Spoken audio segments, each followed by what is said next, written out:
ទីនេះ Newsbox ព័ត៌មានពិតទាន់ហេតុការណ៍សម្រាប់លោកអ្នក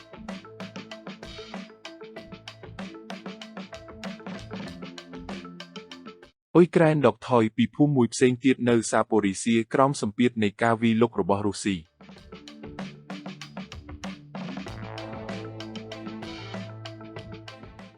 ប្រភពពី Q Independent ថ្ងៃទី13 ខែវិច្ឆិកាឆ្នាំ2025កងកម្លាំងអ៊ុយក្រែនបានដកថយពីទីតាំងរបស់ខ្លួននៅជិតភូមិ Rivnopilia នៅភាគឦសាននៃតំបន់សាប៉ូរីសៀនៅចុងថ្ងៃទី11ខែវិច្ឆិកានេះបើយោងតាមរបាយការណ៍របស់កងកម្លាំងការពារភាគខាងត្បូងរបស់អ៊ុយក្រែនព័ត៌មាននេះកើតឡើងបន្ទាប់ពីការដកថយរបស់អ៊ុយក្រែនពីទីតាំងនៅជិតកន្លែងតាំងទីលំនៅចំនួន5នៅក្នុងតំបន់កាលពីថ្ងៃមុនរួមទាំងការដកថយទាំងស្រុងពីភូមិ Uspenivka និង Novomykolaiva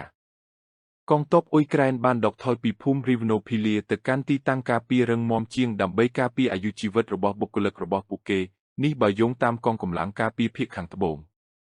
របាយការណ៍នេះបានបន្ថែមថាក្នុងពេលជាមួយគ្នានេះការឈានទៅមុខរបស់កងកម្លាំងរុស្ស៊ីនៅក្នុងវិស័យនេះត្រូវបានបញ្ឈប់ទោះបីជាការប្រយុទ្ធគ្នាយ៉ាងខ្លាំងនៅតែបន្តនៅក្នុងតំបន់ផ្សេងទៀតតាមបណ្ដោយខ្សែបន្ទាត់ក៏ដោយ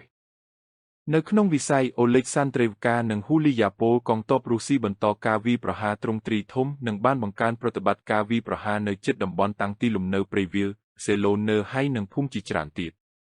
របាយការណ៍នេះបានសរសេរថាខណៈពេលកំពុងព្យាយាមឈានទៅមុខសត្រូវបានរងការខាតបង់យ៉ាងធ្ងន់ធ្ងរក្នុងរយៈពេលមួយថ្ងៃកន្លងមកនេះបុគ្គលិករុស្ស៊ីចំនួន58នាក់ត្រូវបានលុបចេញនិងរងរបួសជាង20នាក់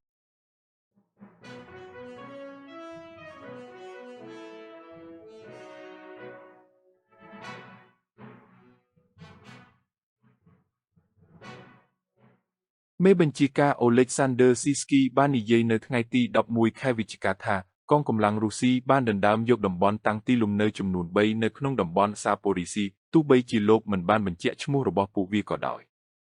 លោក Vladislav Volosyn អ្នកនាំពាក្យកងកម្លាំងការពារភាគខាងត្បូងពីមុនបានពិពណ៌នាអំពីស្ថានភាពនៅក្នុងតំបន់នេះថាពិបាកដោយកត់សម្គាល់ថាកងទ័ពរុស្ស៊ីកំពុងព្យាយាមកេងចំណេញពីអាកាសធាតុមិនល្អដោយធ្វើដំណើរជាក្រុមតូចៗដោយថ្មើរជើងឬម៉ូតូ